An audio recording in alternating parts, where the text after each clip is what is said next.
Echado de bruces sobre la hierba seca, a un lado del charco, Rudecindo pensaba en los acontecimientos de los últimos días. Se veía más viejo, más agotado, como a punto de una crisis definitiva. La barba le daba al rostro una sombra grisácea. Tenía más pronunciado sobre las mejillas pálidas y descarnadas los pómulos, dos ojeras grandes, negras casi. Le rodeaban las pupilas ocultas en el fondo de las cuencas como tenues cocuyos moribundos. Ese era el hombre, un ser acabado en los últimos extremos de la pobreza y de la desesperación. Evocó angustiado el despertar del miércoles, un día, ayer nada más. Le pareció que de hecho hacía muchos años y que él estaba anciano al borde de la muerte, con un pie en la sepultura y el otro sobre la cáscara de plátano, como le dijera uno de sus compañeros al verlo en tan lastimoso estado. Mariena, su hija, sí, su muchachita, la evocó enternecido y colérico al mismo tiempo. ¿Cómo había podido engañarlos con su aire de ingenuidad y de inocencia? Cuánto sufrieron y cuánto sufrirían en esos mismos instantes. Él había sido el primero en notar la ausencia de su hija. Inicialmente pensó que se encontraría al lado del pozo, peinándose las largas trenzas y oscuras. Se asomó a la puerta y no la vio. Entonces salió del rancho a inspeccionar los alrededores. Subió un trecho por el camino que llevaba al túnel de la Pintada, fue hasta las orillas del riachuelo, miró por todos lados y regresó a su choza angustiado, con el corazón oprimido por un extraño presentimiento. Pastora quiso levantarse para ayudar en la búsqueda, pero sus fuerzas eran muy pocas y tuvo que resignarse a permanecer tendida en el suelo, vigilando a Neco, en tanto Cándida, Rodecindo y Pacho se dedicaban a recorrer las calles. Fueron hasta la iglesia, a la estación del tren, a todas partes, y cuando volvieron esperando encontrarla solo hallaron el grito hambreado de Neco y el llanto desconsolado de Pastora. No podían convencerse de aquella nueva desgracia, porque el destino se complacía en golpearlos como si quisiera impulsarlos a terminar con esa existencia insoportable. Primero fue la miseria, después la enfermedad y ahora la desaparición de Mariena. ¿A dónde había podido marchar esa muchachita sola, abandonada en medio de esa manada de verdaderos lobos salvajes? Temió Rudecindo que hubiera sido víctima de la brutalidad de los hombres que deambulaban por las calles en Timbalí a todas horas, sin decidirse a marchar a sus hogares, continuando a regañadientes el trabajo en el fondo de las minas. Pero no era posible. Tendrían que haber violado la seguridad de su rancho. Los gritos de ella los habrían puesto sobre aviso. Se convencieron de que Mariena había abandonado la casa por su propia voluntad. Pasaron la mañana en medio de una indecible angustia. Pacho, sentado en el suelo junto al charco, meditaba en venganzas absurdas contra el raptor de su hermana, en escándalos, en muertes y en incendios. Su cerebro estaba lleno de la mala semilla. Había en él un germen para el héroe o para el criminal, pero careciendo de toda posibilidad de ilustración, seguramente sería lo último. Por eso, consumido dentro de sí mismo, en esa clara y jubilosa mañana de verano, pensaba en las torturas más atroces, en los mayores tormentos, y más allá, en la misma posición de idiotismo o de desesperación, llevada al máximo extremo, estaba Rudecindo.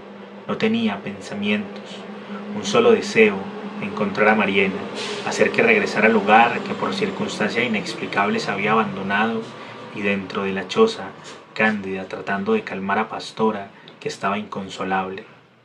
Rudecindo no había concurrido al trabajo, no le importaban las consecuencias, sentíase anulado como un héroe dentro de la tumba, creía que su corazón herido por el dardo de la desgracia iba a detener dentro del pecho el ritmo loco de la vida. Pensó en sus compañeros que posiblemente estarían metidos dentro del túnel de la Pintada, soportando el fétido olor de los cadáveres, pero quizá ninguno trabajaba. No había visto entrar a nadie. Desde allí se divisaba parcialmente la boca del túnel y no estaban los policías. Pero eso no le importaba ahora. Lo principal era encontrar a Mariena, saber en dónde se ocultaba, con quién se había marchado de la casa. Una idea se fue haciendo presente en su cerebro, pero la rechazaba con indignación. El diablo. No, no era posible. Además, Mariana solamente lo había visto el día en que mató a Joseto, pero esa misma acción del hombre defendiéndola no era un indicio de su pasión por ella. Estaría siguiendo la suerte del criminal perseguida con él, recorriendo los montes, alimentándose con las fieras, viviendo resguardados en las cavernas. Se estremeció. Era ridículo. Su hija no podía estar lejos. Tal vez su alarma era injustificada. Seguramente la muchacha, viéndolos con hambre y sin dinero, había acudido a alguna de las casas de los extranjeros a ofrecerse como cocinera. Eso tenía que ser, precisamente, y alegre por el descubrimiento se incorporó para ir a decírselo a su mujer. En esos momentos apareció por un lado del basurero el lechuza y lo llamó. Rodecindo se sintió molesto. Quizá venía para hablarle de la huelga, de lo que se había resuelto en la última reunión secreta de los agitadores, y a él no le interesaban para nada esas cosas en tales instantes. Tenía un problema más grave, su hija. Sin embargo, maquinalmente acudió hacia el lugar en donde su compañero lo esperaba. Lo vio extraño, preocupado, serio. En un principio habló de cosas sin importancia, del verano que azotaba el valle, del aspecto de animación que nuevamente presentaba Timbalí, de la pintada en donde nadie estaba trabajando, y por fin la revelación. Compañero, no sé cómo decirle, pero creo que es mi deber. Bueno, resulta que yo venía del lado de Tronconso y vi esta mañanita, a eso de las 5, al diablo con su hija. Yo la conocí a ella inmediatamente porque vi un domingo, hace ya rato, cuando ustedes iban para la misa. Sus pensamientos, rechazados como absurdos, habían cumplido. Mariana era la amante del diablo, es decir, el segundo tomo de Cándida. Luego regresaría a su hogar sin honra y con un hijo. Qué historia tan bella para contársela a Pastor. La mujer estuvo a punto de morir cuando supo la noticia. Solamente después de mediodía se calmó su llanto, pero a veces los sollozos la agitaban. Su estado de salud empeoró notablemente y Rodecindo pensó en acudir hasta el hospital para llevar al médico, pero no tenía un solo centavo. Ese día se desayunaron gracias a la generosidad de Ramiro Cabrera.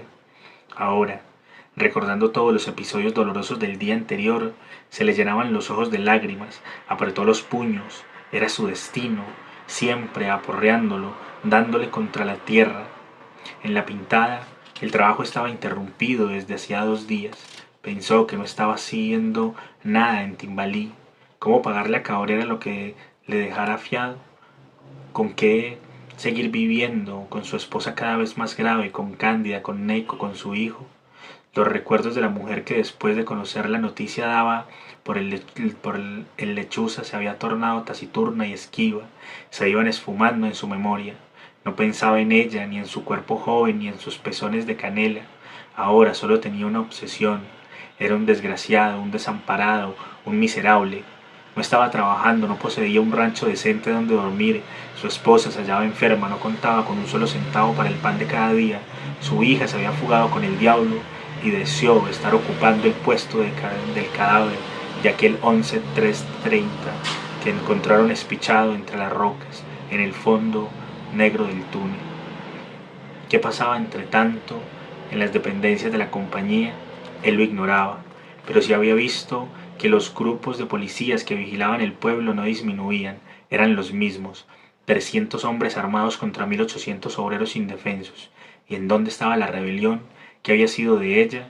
Su germen murió, quizá, ahogado por las desventuras en el alma de los infelices. Más que nunca deseó la lucha, la muerte, la destrucción. Esos pensamientos lo obsesionaban en los últimos días con la fuerza avasalladora. Quizá el hambre se le metía en el cerebro como un espectro y lo llenaba de ideas terribles. En el socavón de su mente veía el cuerpo de Mr. Brown dando vueltas en el asador como un enorme cerdo, o el rostro del alcalde con su nariz de pájaro, o las patillas del capataz, ahora armado por los extranjeros para oprimir a sus compatriotas. Todo danzaba locamente en su imaginación.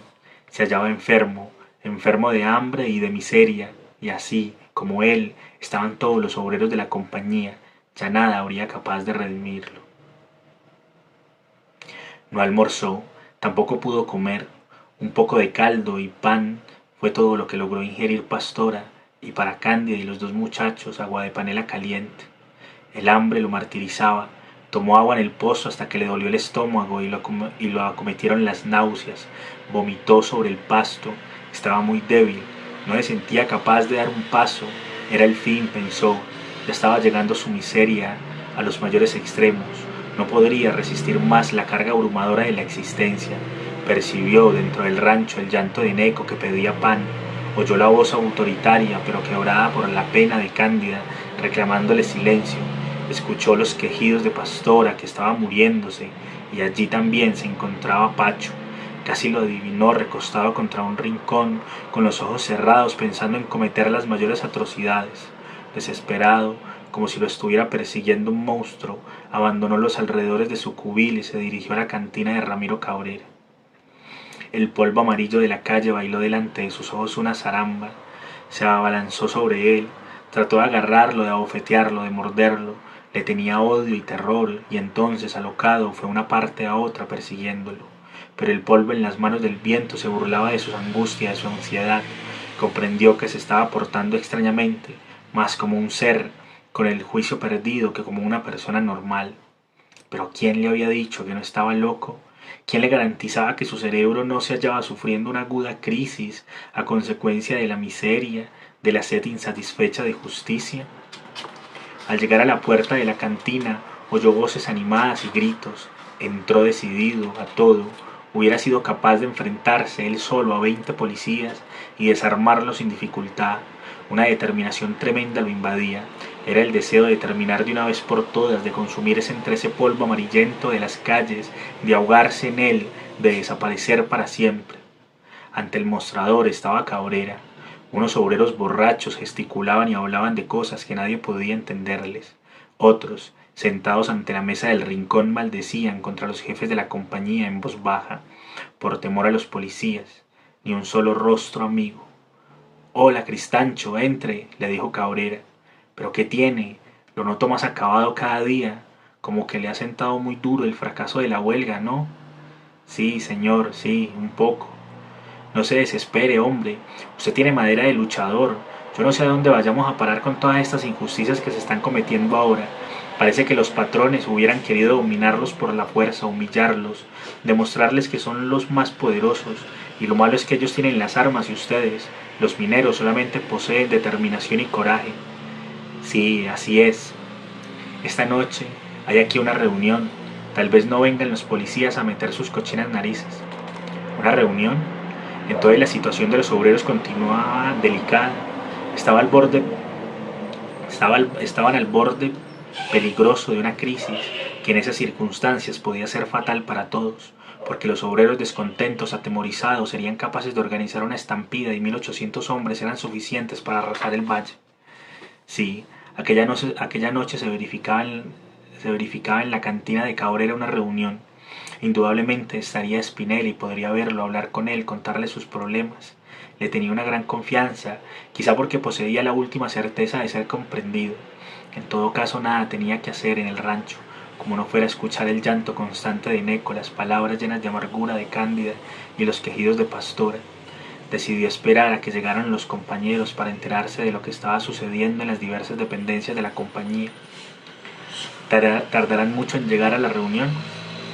«No creo. Mire, allá en esa mesa están el jefe de personal y con el gerente. Allí, borracho, estaba Cifuentes. Dicen que es comunista, pero los obreros lo respetan mucho. Lástima que esté con sus chiches. No podrá hablarles y ellos necesitan un consejo. Pero bueno, porque de lo contrario se hundirán más. Y ahora con los policías, todos los odian, todos les tienen miedo también. Si uno de ellos penetrara aquí esta noche no saldría ni un pedacito así de grandes». Terminó haciendo un ademán elocuente con el índice de la mano derecha. Cuando oscureció, las bombillas se prendieron. Spinelli entró y Rudecindo le estrechó la mano en silencio. El 22066 examinó a su amigo y lo notó muy raro. Ese cambio lo impresionó. Estaban frías y húmedas las manos. En la frente ostentaban pequeñas gotas de sudor. Le brillaban los ojos como invadidos por la fiebre. Sí, El 22048 estaba muy extraño esa noche, y en las pupilas de todos, de los ebrios y de los que no habían ingerido una sola cerveza, notó una determinación extrema, una resignación llegada al máximo grado. La situación es tremenda, compañero, dijo Spinel, insoportable. Creo que estamos en la necesidad absoluta de ser oídos por los empresarios. No sé qué fin hayan tenido las gestiones de Álvarez y de Martínez. Allí están. Hablarán de la reunión dentro de unos minutos. La cantina había ido llenándose de hombres. Rudecindo los examinó con miedo. Asustaban, en verdad, esas expresiones decididas, esos labios fruncidos, en una mueca de desolación y de angustia, esos ojos acerados, fijos, enfebrecidos. Pensó que muchos de ellos estarían en circunstancias parecidas a las suyas, pero ninguno tendría tantas y tan graves problemas. La esposa muriéndose, el hijo llorando en silencio por la falta de pan, la hija perdida para siempre por los caminos inmensos de la tierra. Eran muchos hombres, tantos que no podían moverse ya. Unos se regaron por el patio, otros invadieron la cancha de tejo, y los más importantes de la reunión permanecieron bajo el techo de la pequeña enramada. Entre los posibles oradores estaba Rudecindo, a quien Cabrera y Espinel reservaron un sitio cerca del mostrador. Cristancho meditó en el número de obreros que estaban reunidos aquella noche en la cantina de Ramiro. Eran quizá más de 300. Vio delante de sí un mar de rostros blancos, de labios fruncidos, de ojos brillantes como luciérnagas bajo los párpados amoratados. Espinel habló aparte con Álvarez y Martínez. Luego su voz se alzó dominando los diversos murmullos. Vamos a conocer ahora los resultados de las gestiones de nuestros dos compañeros. Ellos dos dirán qué programa desarrollaron para tratar de solucionar la tremenda crisis por la que estamos atravesando. Se hizo el silencio. Varios obreros habían llevado botellas de aguardiente, de contrabando, que pasaban de mano en mano, se empinaban y dejaban caer en la garganta de los hombres ese líquido ácido y picante que al penetrar en el cuerpo los hacía más fuertes, más decididos, más valientes. Martínez habló, por él y por su compañero. Una mesa le sirvió de estrado. Era alto, seco, de facciones angulares. Tenía en los ojos esa misma determinación, ese relámpago extraño que Rudecindo había visto en todos los allí agrupados, por la misma angustia, por idéntica miseria. Nuestros esfuerzos por solucionar los problemas que nos han planteado el abuso y la injusticia de los jefes han sido inútiles. Ni siquiera han escuchado lo que pedimos. No quieren oírnos. Nos escuchan de sus oficinas como a perros sarnosos. Hoy acudimos por última vez a donde Mr. Brown a rogarle que volviera sus ojos hacia nosotros y que nos escuchara con humanidad, con caridad. Pero nos dejó hablar 3 minutos y después él mismo, a empujones, nos sacó de su despacho. Les juro, compañeros, que si no le escupí el rostro fue porque aún conservaba la esperanza de obtener en otras partes lo que él nos negaba. «Abajo el Mr. Brown», gritó uno de los que estaban ebrios cuando entró Rudecindo. Las voces fueron unánimes. El grito se oyó, fuerte, dominando todos los demás ruidos del valle. «Silencio», pidió Martínez. «No queremos que vengan esta noche los policías a dispersarnos». «Abajo los asesinos uniformados», gritó otro, y la respuesta fue también decidida. «Les ruego compostura», imploró el orador. «Con estas muestras de violencia no ganaremos absolutamente nada».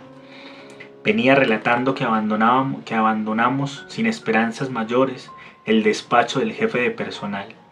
Fuimos a donde el gerente, Monsieur Randó, nos escuchó también como en la ocasión anterior, pero terminó diciéndonos definitivamente que la compañía estaba dispuesta a no ceder una sola línea y que si era necesario el empleo de la fuerza se apelaría a ella como último extremo para mantener normales y corrientes los compromisos de la empresa con las diversas fábricas que estaban urgiéndolas para que les suministraran carbón en enormes cantidades. Es decir, que todas nuestras esperanzas de solucionar este gravísimo problema parecen inútiles. Una voz potente se levantó del grupo, venida desde los lados de la cancha de tejo. Y cada día la injusticia toma características más alarmantes. ¿No saben, compañeros, los que han hecho esos malditos policías en la mina de Chicamocha? Han cogido a culata a 10 obreros porque no querían continuar trabajando.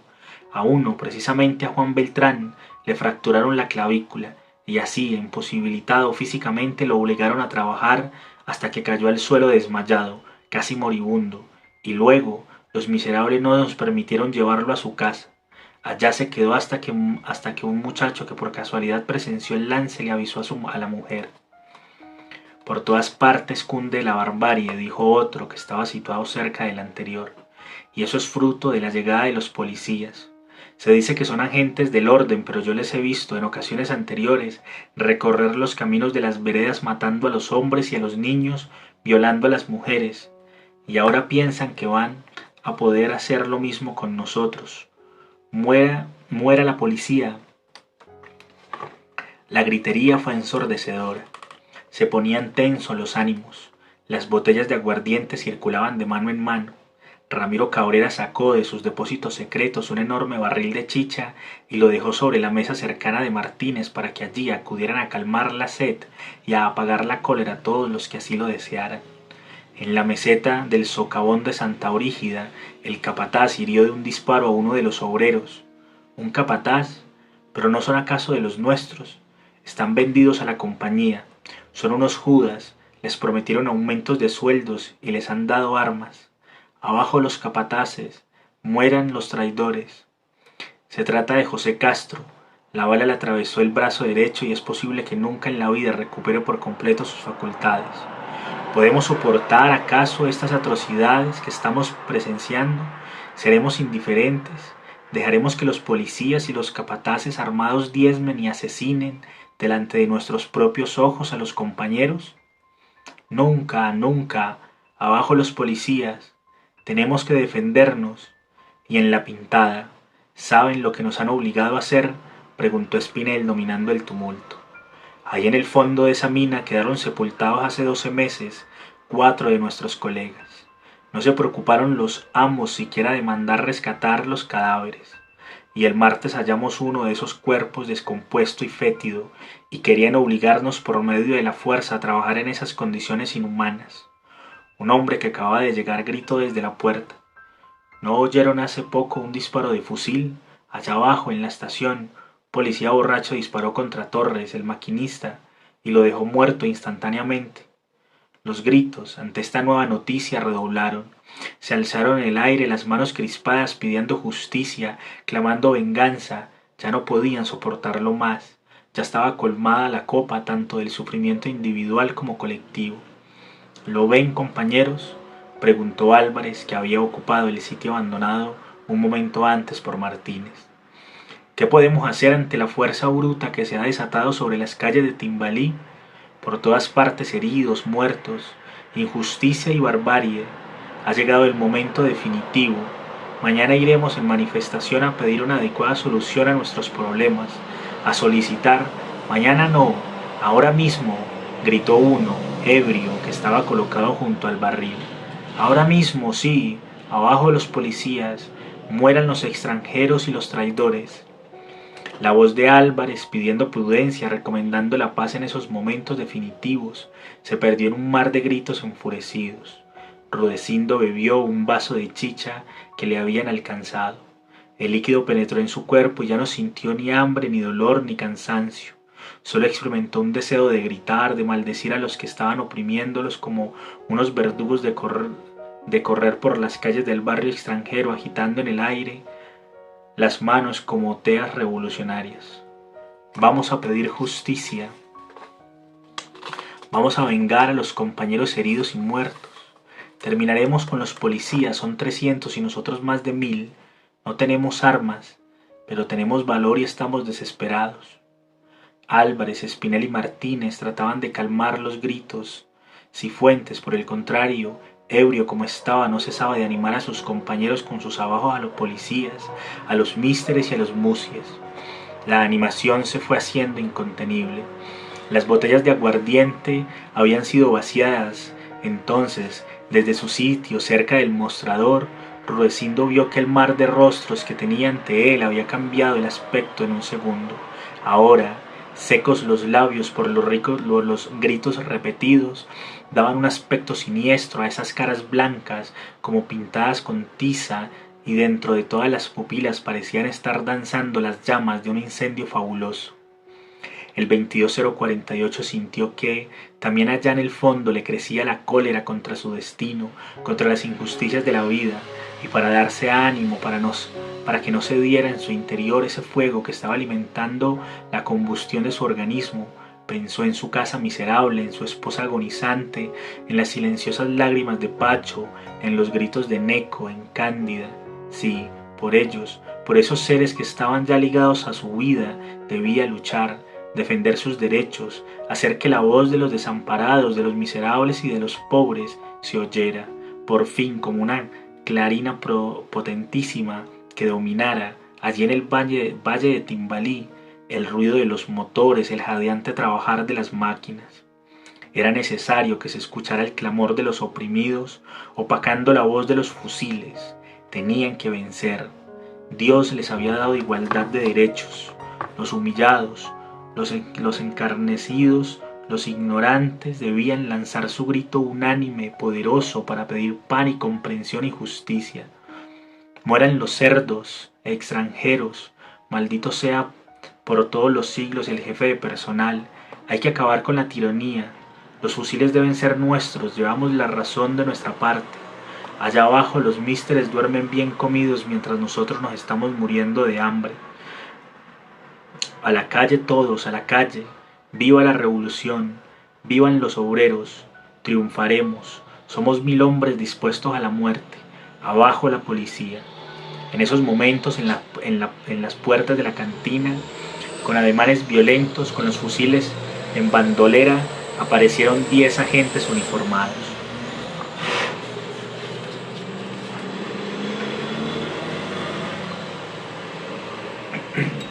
Nadie pudo saber cuál de los grupos atacó primero. De pronto en el aire, poblado de amenazas y de gritos, estallaron 2 disparos. Un hombre que estaba colocado cerca de Rodecindo dio una vuelta y cayó sobre sus aterrados compañeros, con el cráneo completamente destrozado. La otra bala hizo impacto en el techo. Todos los obreros, más de 300, se lanzaron sobre los 10 policías con una furia ciega. No les dieron tiempo de defenderse. Los rodearon, alzando hacia la noche los cañones negros y fríos de los fusiles, y luego los golpearon con los pies descalzos, con los puños cerrados, los ataron con las uñas como fieras, clavaron en esos cuerpos todo el odio de que estaban poseídos y salieron a la calle ya definitivamente perdida la razón tras las barreras rojas de la cólera. Sus gritos atronaron la noche. 300 hombres, 600 manos crispadas, 300 gargantas contraídas por la angustia, 300 rebeliones fundidas en una sola, salieron de la cantina de Ramiro Cabrera y se regaron por las amarillentas vías de Timbalí. Pedían justicia, gritaban mueras a la policía de los extranjeros, solicitaban pan, comprensión, legalidad, pero ya estaban ciegos. Las voces se hicieron más fuertes y se transformaron luego en una sola, alta, terrible, con fragor de alud y de terremoto que se extendió rápidamente por el valle. Los que habían logrado apoderarse de un fusil y de una pistola disparaban sin cesar. Cundió el pánico.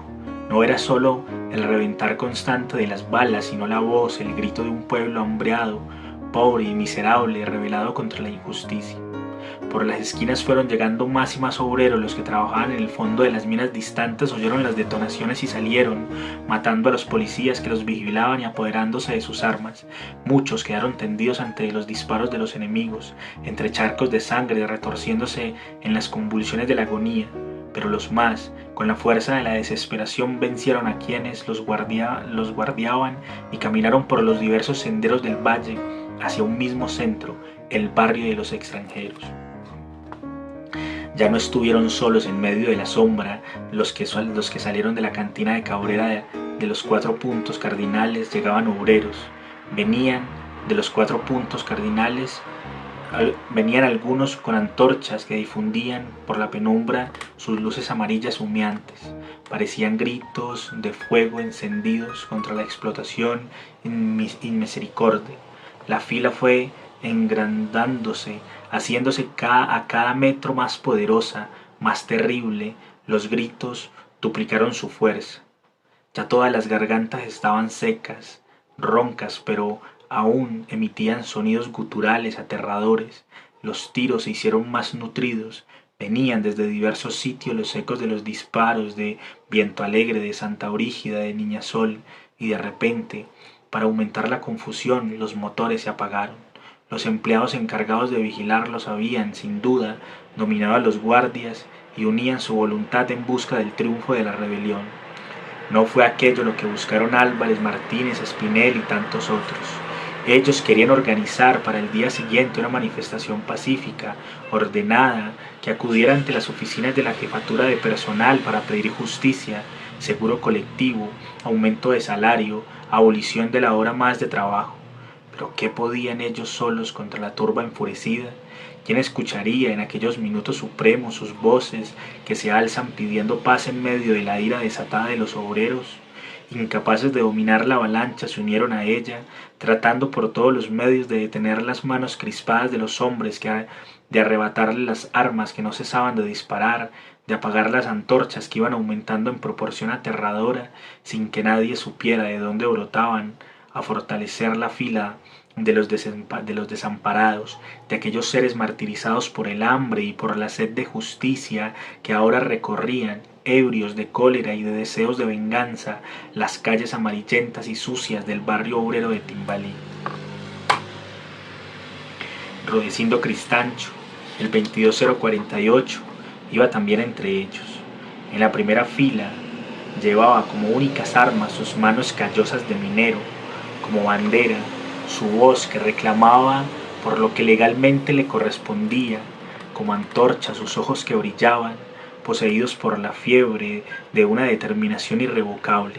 Allí estaba él en medio del tumulto, allí, gritando, en tanto que en su rancho su esposa, su hijo, Cándida y el niño otearían angustiados la oscuridad para saber qué estaba sucediendo en el valle. El recuerdo de esos seres que dejaba atrás lo ensombreció, lo llenó de tristeza. Evocó con ternura el rostro bondadoso de su mujer, de aquella que lo había acompañado en el dolor y en la alegría durante más de 15 años.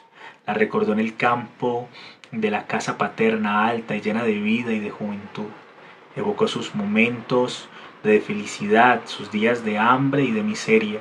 Pensó en Pacho, en ese muchachito pálido y débil que a pesar de sus 12 años había robado, herido y dormido en la cárcel. Recordó a Mariena, ahora deambulando por el mundo fugitiva en los brazos del diablo, con un hijo quizá creciéndole en el vientre. Y también en esos instantes en que caminaba dentro de la fila de los revoltosos, reconstruyó los senos dorados de Cándida, sus pezones erectos como suaves corozos maduros, su cuerpo firme y sabio para el amor, sus labios siempre abiertos como dispuestos a los besos.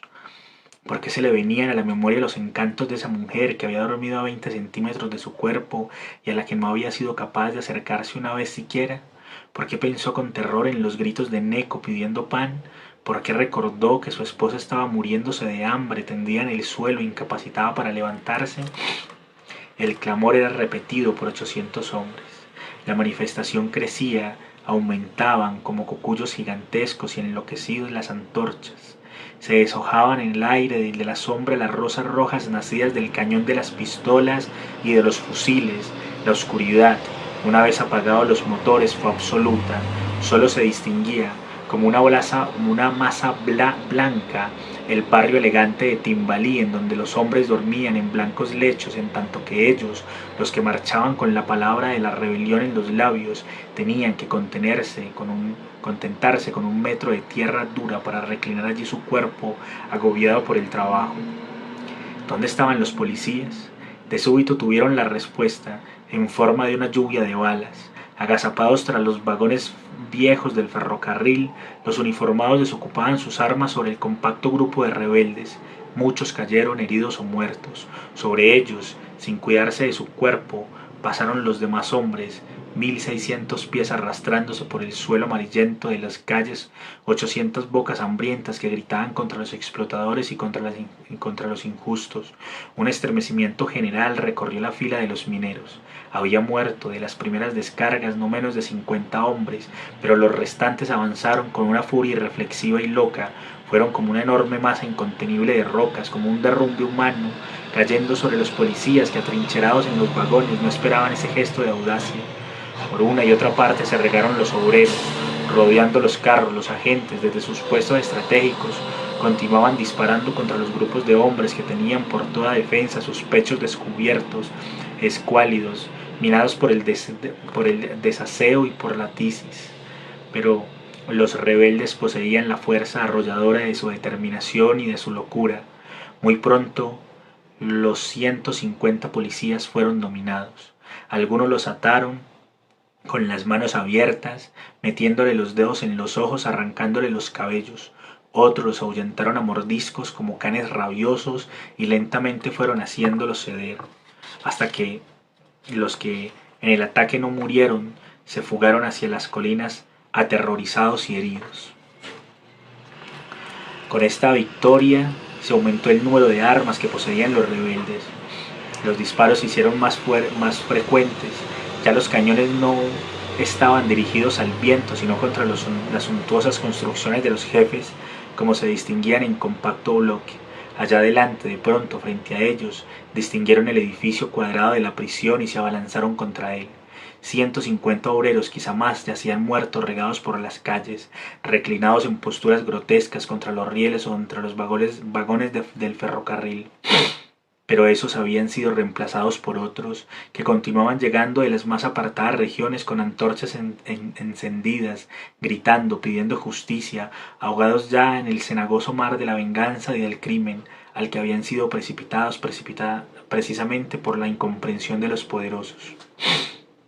Como una tromba cayeron sobre el edificio de la cárcel. Los pocos guardias fueron rápidamente dominados, se abrieron ante el impulso de 100 brazos. Las puertas enrejadas del patio de los calabozos salieron gritos de júbilo. Era el momento de la libertad. 50 presidiarios inocentes unos, culpables otros, se unieron en forma decidida a los huelguistas y con ellos, encabezando la manifestación, salieron hacia las calles del barrio en donde se levantaban las elegantes construcciones de los potentados. Ya las antorchas eran más de 200 y formaban un río de fuego y de humo por la calle pavimentada bordeada de jardines. Como último recurso, rodeando una manzana de residencias importantes, la del gerente, la de Mr. Brown y otras, estaba colocado un cordón de policías. Eran unos 200 y tenían todos listos fusiles. Los encarcelados puestos en libertad por la manifestación rebelde fueron los primeros en atacar a los agentes. Como perros de presa se lanzaron sobre ellos. Muchos murieron, pero otros se mantenieron entre las filas enemigas sembrando el desconcierto y el terror. Daba miedo ver a la vacilante luz amarilla de las antorchas. Los rostros de esos 50 hombres largos, famélicos, decididos, no temían agarrar los fusiles por el cañón y volverlo hacia el cielo, aún a trueque de quedar sin vida tendidos en el pavimento. Los disparos se sucedieron de parte y parte, los obreros fueron cayendo en tanto que allá, junto a las residencias de los principales jefes de la Compañía Carbonera del Oriente, mezclados con los policías luchando cuerpo a cuerpo, en una batalla sangrienta y salvaje, estaban los presidiarios, de los cuales no quedaban ya sino 20 o 25, pero con fuerzas redobladas, con un ímpetu avasallador que fue vencido palmo a palmo la resistencia de los uniformados. Dos automóviles partieron raudos del otro lado de la manzana, tomando la carretera que conducía a Troncoso. Entonces el grito fue de rabia, se había fugado a aquellos a quienes buscaban. Los hombres todos meditaron por un momento en sus esposas, vendidas las unas en los prostíbulos por falta de pan y de abrigo, enfermas las otras, las más trabajando como esclavas para subsistir. Recordaron a sus hijos, ya carne de presidio, prematuros criminales que robaban para mitigar el hambre, y duplicaron la furia del ataque. Los policías fueron retirándose, dejando el campo libre a los rebeldes. Continuaban llegando hombres de las diversas dependencias, de los socavones, del Santo Nombre y de Niñasol, que eran los más distantes. Todos portaban antorchas. Uno de ellos arrojó su tea dentro de la residencia más cercana y los otros lo imitaron. Pronto las llamas fueron creciendo. Por las ventanas de las mansiones se asomaban lenguas rojas, verdes, azules, torturando la noche. El incendio tomó un incremento cataclístico. A consecuencia del prolongadísimo verano, todo estaba seco. La madera de los pisos, las tejas de las casas, los árboles, los muebles, la misma hierba de los jardines, y todo ardió en un momento con una furia incontenible y tremenda. Rudecindo aún continuaba entre los rebeldes que marchaban a la cabeza del tumulto. Una bala le había herido el brazo izquierdo, que le sangraba intensamente, pero no sentía dolor. Una fuerza superior lo sostenía, y al lado de sus compañeros de miseria continuaba recorriendo las calles enrojecidas de Timbalí, iluminadas por el fulgor de los incendios. De las casas salían a veces gritos de auxilio, frases que imploraban caridad, perdón, pero ellos eran inclementes. Nadie habría sido capaz de ablandar sus corazones en esa hora de la venganza. ¿Habían tenido acaso compasión con sus mujeres y sus hijos? Los dirigentes de la compañía habían escuchado sus peticiones legales humanas. Ahora estaban ellos en el sitio desde el cual contemplaban el padecimiento de sus verdugos y se alegraban de esos lamentos, de esas exclamaciones. Hombres y mujeres salían a las calles, corriendo en diversas direcciones. Grupos aislados de rebeldes los perseguían hasta ultimarlos o hasta obligarlos a penetrar de nuevo en sus residencias incendiadas. Las llamas continuaban lamiendo los costados negros de la noche. Se oía el crepitar del fuego, el olor de la madera quemada y los cuerpos chamuscados se esparció por el valle junto con el humo. La casa de Ricardo García, la residencia del alcalde, Rodecindo Cristancho, el minero, el 22048, la vio perfectamente a la claridad del incendio y a la vacilante lumbre de las antorchas que aún portaban algunos rebeldes. Se encaminó a ella y todos lo siguieron. En la ventana del segundo piso apareció en ropas interiores, con el terror reflejado en sus ojillos miopes, con su nariz de pájaro, don Ricardo García. Estallaron los gritos. Todos lo odiaban porque había sido el vendido a los explotadores, porque había castigado siempre a los débiles. Por eso se lanzaron contra la casa. Rudecindo fue el primero en penetrar en ella. Treparon como pudieron, atropellándose por las escaleras. En el hall del segundo piso el alcalde los esperaba pronto a desmayarse. A la luz de las antorchas lo vieron arrodillarse en el suelo como implorándoles perdón, pero uno de los obreros que marchaban con Rodecindo de un machetazo brutal seccionó la cabeza de García. Se vio entonces el cuello, lleno de nervios amarillentos y tensos como cuerdas de arpa, y un chorro de sangre espesa y caliente brotó de las venas abiertas, regándose por el piso. Los amotinados arrojaron algunas antorchas dentro de las habitaciones y salieron de nuevo hacia la sombra. Ya estaba hecha la justicia, su justicia, la de los rebeldes, la de los despreciados, la de los miserables. El avance continuó. Frente a ellos estaba situado el edificio de las oficinas. 500 obreros se precipitaron sobre él. Llevaban en los labios el grito de rebelión, en las manos el fusil, la antorcha o el gesto, y en los ojos de la determinación que hace a los criminales o a los héroes. Una descarga cerrada partió de la ventana altas del edificio. Docenas de hombres cayeron en el suelo negro de la calle, pero los otros siguieron adelante, disparando. La noche, iluminada por los incendios, se vio cruzada por relámpagos de pólvora en todas direcciones. La muerte bailaba una danza loca en medio de las calles de Timbalí. Los hombres corrieron hacia el edificio. Rudecindo aún marchaba entre ellos, con un brazo herido. Ya no podía gritar. Se ahogaba la voz en su garganta, pero allí, en el fondo de su corazón, su ser interior continuaba gritando, pidiendo pan y caridad y justicia. Una bala partió el edificio de las oficinas. Rápida, certera, se clavó en el pecho de Rodecindo Cristancho, el 22048. Este cayó al suelo, sintió como un golpe y una niebla roja rodeaba todos los objetos.